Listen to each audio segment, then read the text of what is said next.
Хөтөлбөр яг одоо та бүхнийг Улсын Хамбат их сургуулийн оюутан наран гэрэлтэй уулзах гэж байна. За энэ өдрийн мэнд хүргье. Сайн сурж байна уу? Өдрийн минь сайн сурж байна. Сайн байцгаана уу?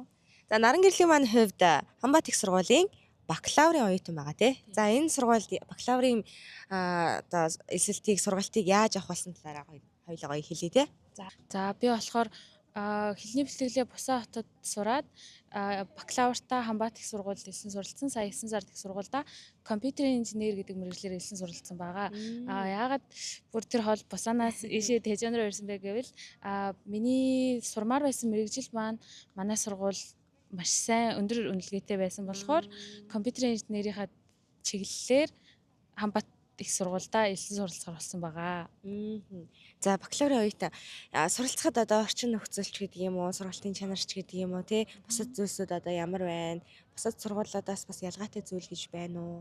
Манай сургууль бол кампус нь маш гоё том. Тэгээд бусад сургуулиутай харьцуулахад ерөнхийдөө манай сургууль нь Монгол оюутан жоохон цөөхөн санагдсан.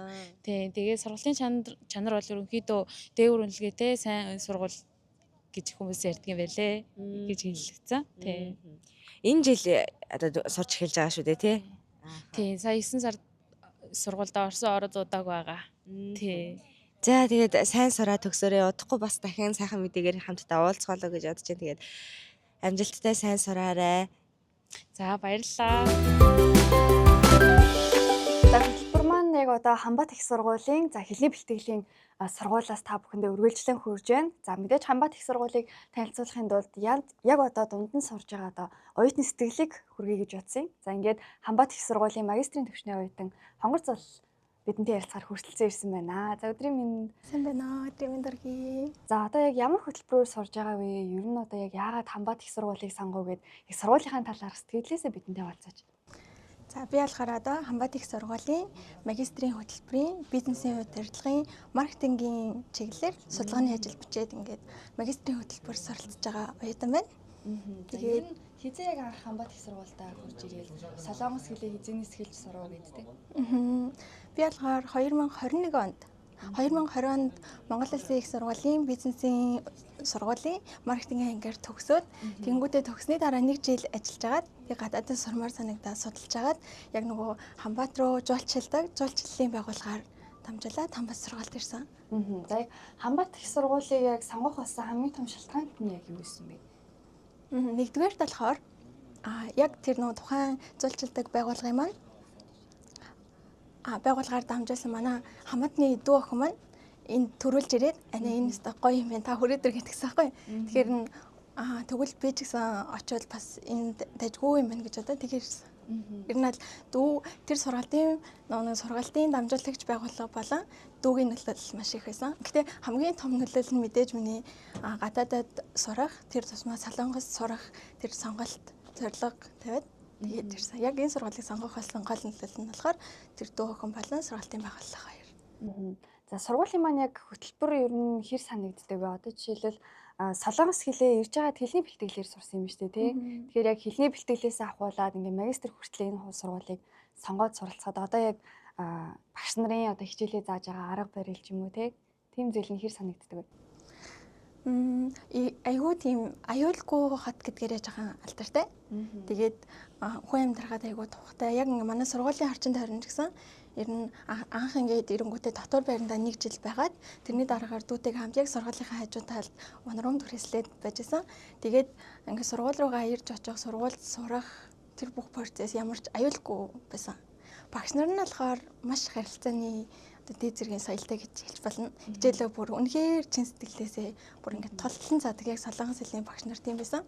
Одоо магистр руу орсны дараа болохоор удирдагч багш болон бусад одоо тэнхимийн багш нар ч гэсэн харилцаа маш өндөртэй. Тэгээд одоо яг нэг магистрийн оюутнуудын хувьд болохоор яг нэг удирдагч багшийн доор тэр багшаас ингээд суралцсангаа заалгаад судалгааны ажил голдуу ингээд төвлөрөө бичиж явдаг болохоор тэр удирдагч агш ямар хүн байхаас хамаарат би төгсч чадахгүй юу гэдэг асуулт байдаг. Тэгээ одоо болохоор яг багштайгаа хамтраад судалгааныхаа ажлаа яг бичээд явж байгаа. Тэгээд заримдаа бас ойлгох юм ч гэсэн гардаг. Ягаад гэвэл ингээд нэг би монгол хэлээр байсан бол одоо хичээлүүд дээр аягүй хэлтгэл тавьдаг байхгүй юу? Тэнгүүд хэрвээ би монгол хэлээр байсан бол энэ хэлтгэлийг би ямар ч алдаагүй би ингээд зүгээр л гоё уншаа ярьж ин гэх ингээд бодоход солонгос хэл болохоор ингээд амар өөр. Ялангуяа судалгааны материал бүгд англи хэл дээр хийдэг. Тэнгүү тэр англи хэлээс би монгол хэл рүү ойлгоод дараад нь дахиад англи хэлээс солонгос хэл рүү орчуулад тэнгүүдээ би бүх ойлгосон ойлголтуудаа дахиад солонгос хэлээр илтгэл тавих болохоор тэд нар мэдэр ингээд өгнөд хүртэл ингээд эхэндээ бол бүр хамаад ингээд ивэлж өгөхгүй яаж хэлэх юм бол гэд бүр дахин уншиж сууж баг нэг судалгааны ажлыг уншаад бэлдээд илтгэл тавиад яг гоё илтгэл тавихад 7 хоног бол зарцуулдаг. Гэх мэтчлэн ер нь л яг эндээс ингээд харах юм бол энэ сургууль нөгөө нэг яг сурагчийг бол яг сургадаг гэх юм уу. Би бол яг өөрийнхөө мэдэрснээр бол тэгж мэдэрсэн. За мэдээч хэрэг сайнны хажуугаар сарагчээр саад бэрхшээлтэй зүйл болгүй яах вэ? Гэхдээ ер нь хүнд яг сурахад таатай орчин гэж угаасаа байдаг шүү дээ. Тэгэхээр яг Хамбат их сургууль маань яг хэр одоо таатай орчныг бүрдүүлж чадсан сургууль юм бол тэгээ дээрээс нь Монгол оюутнууд ер нь хийх нээзүүд хэр их байдгүй. Тэгээд найз нөхдийн хүрээллийн хувьд гадаад оюутнуудтай ч гэсэн гоё харилцаатай байдгүй. Тийм. Хамгийн анхаарал хэлний бэлтгэлээр ирэхэд болохоор Вьетнам оюутнууд аягүйх хийжсэн. Вьетнам, Монгол, Казахстан, Киргиз тэгээд өөртөө юу ч тэр олон оюутнууд аягүйх байгаад тэгээ нөгөө татвар байр 1 жил байжсэн болохоор ингээд татвар байрны гадаа юм нэг хөл бөмбөгийн талбай байдаг. Тэгээ Вьетнам оюутнууд бүр ингээд хөл нэцгэн хөл бөмбөг тоглодог. Тэгээд Вьетнам оюутнуудтай хамт ингээд хөл бөмбөг тоглох. Тэгээд ер нь бол Монгол оюутнуудтайгаа ч гэсэн яг тийм сакс тоглох, волейбол тоглох. Тэгээд хичээлийн хүрээнд бас нөгөө нэг соёлын хөтөлбөрүүд гэж байдаг хамт одоо Эверлэнд явах гэх мэт тийм тэгээд бас далаа явах гэх ингээд сургуулаараа тэд нар ч гэсэн гоё дурсамжууд бүтээж өгсөн байна. Зөндөө л найзуудтай. За маш их баярлалаа.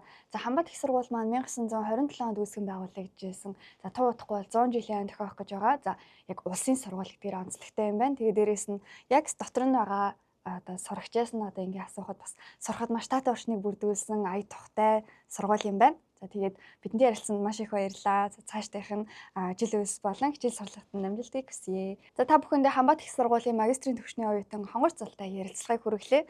За ямар ч тач Хамбат их сургуулийнхаа талаар маш их мэдлэг мэдээлэлтэй болж явлаа. За үзэгч та бүхэн ч гэсэн тоовч тэндээсээ тодорхой сайхан танилцуулж чадсан байх гэдэгт итгэлтэй байна. Сайн Улаанбаатар хөтөлбөр үргэлжилж байна.